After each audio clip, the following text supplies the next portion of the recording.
నందు మీ విషయంలో దేవుని చిత్తము.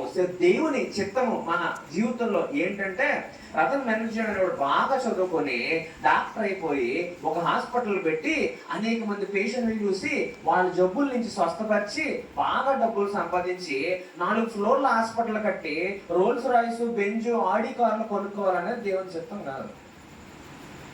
దేవుని చిత్తం ఏంటో తెలుసా? రతన్ బెనర్జీ జీవితం ఎలాగున్నా కానీ, వాడు చదువుకున్నా చదువుకోకపోయినా, గొప్పవాడైనా అవ్వకపోయినా, హాస్పిటల్ పెట్టినా పెట్టకపోయినా, అప్పులు పాలైపోయినా, కష్టాల పాలైపోయినా, అవమానింపబడినా, బయట చేదరించుకున్న ఎటువంటి స్థితిలో ఉన్నా నా కుమారుడు నన్ను స్తుతించాలి అని దేవుడు కోరుకుంటాడు.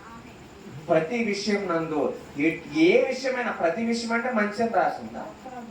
నీ జీవితంలో మంచి జరిగితేనో, పెళ్ళిళ్ళు అయితేనో, ఫంక్షన్లు అయితేనో, ఎగ్జామ్స్ పాస్ అయితేనో, ఉద్యోగం వస్తేనో, అదో ఇదో కాదు, అలాగా నీ జీవితంలో మంచి జరిగితే కృతజ్ఞతలు చెల్లించే వ్యక్తిగా ఉండడం దేవుడికి చిత్తం కాదు. నీ జీవితంలో ఏం జరిగినా కూడా, ఎటువంటి పరిస్థితులు వచ్చినా, శ్రమలు వచ్చినా, నిందలు వచ్చినా, అవమానాలు వచ్చినా, కష్టాలు వచ్చినా కూడా నువ్వు కృతజ్ఞతలు చెల్లించే వ్యక్తిగా ఉండాలంట.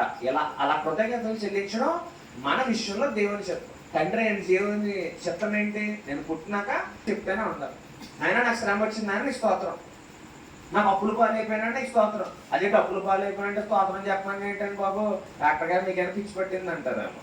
నీ అప్పుల్లోంచి నీకు ఒక పాఠం నేర్పిస్తాడు దేవుడు. నీ కష్టాల్లో నుంచి నీకు ఒక జీవిత సూత్రం నేర్పిస్తాడు దేవుడు. ఆ కష్టాలని నిన్ను ఉన్నతమైన శిఖరం మీద నిలబట్టు. నువ్వు నమ్మినా నమ్మకపోయా. మా యొక్క సాక్ష్యం, మా కుటుంబం యొక్క సాక్ష్యం చెప్తే, అప్పటి నుంచి ఒక 35 ఏళ్ళు వెనక్కి వెళ్తే, అక్కడి నుంచి ఇక్కడ దాకా ప్రతి అడుగులోనూ ఏదో నొప్పి కలుగుతూనే ఉంది. మా ఇంట్లో 3 డాక్టర్లు ఉన్నాము, ఊర్లో హాస్పిటల్ ఉంది, అక్కడెక్కడ ఇల్లు ఉంది, పెద్ద కారు ఉంది, ఇవన్నీ వచ్చేసినాయి. అంటే చాలా కష్టాలు చూసి, శ్రమలు పడి, అవమానాలు పడి, నిందలు పడి ఉన్నాము, నిలిచి ఉన్నాము. కాబట్టి దేవుడు ఎక్కడ దాకా తీసుకొచ్చి నిలబెట్టాడు.